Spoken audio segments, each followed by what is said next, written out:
This is the audio playback with NCV mode on the Disting mk3. Like the other audio playback modes, it plays back WAV files from the SD card on the Disting, which I've got here on my handy extender. But this mode adds a CV input for the end point on the sample. So let's just hear what our sample's doing. That's the whole sample. Now there are two ways this algorithm works. One is with the end position on Z, and the other is with the end position on X. So for the end position on Z, we want to turn Z counterclockwise to negative values. You can see it's changing the endpoint.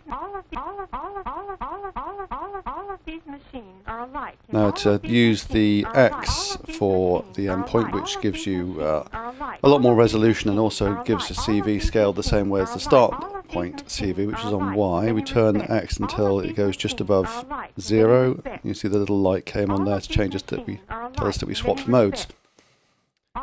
So now I've got my endpoint on X, which I can change on the CV input here. So change the start point and the end point. And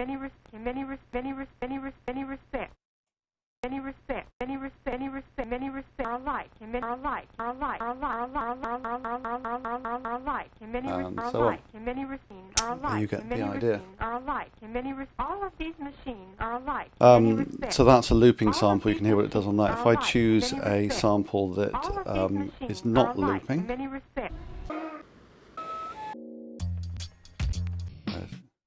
there we go. Finally, so a symbol sample. So with the retrigger on Z, which is the one we left it in now, I can put a trigger input into the Z input. Steady gate. Triggering that on and off, I can still adjust the endpoint now. Like so, or the start point. Lose the attack. Make it longer. Make it super short. Or as before, we can do the same thing on the Z knob. If I get rid of that trigger on Z, put it back into the other mode. See, the light went on for a little while there to tell us that it did it. Then I can put my trigger into the X, where have I got that?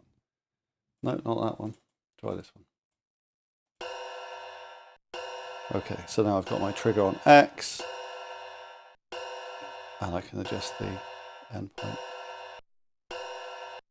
on Z.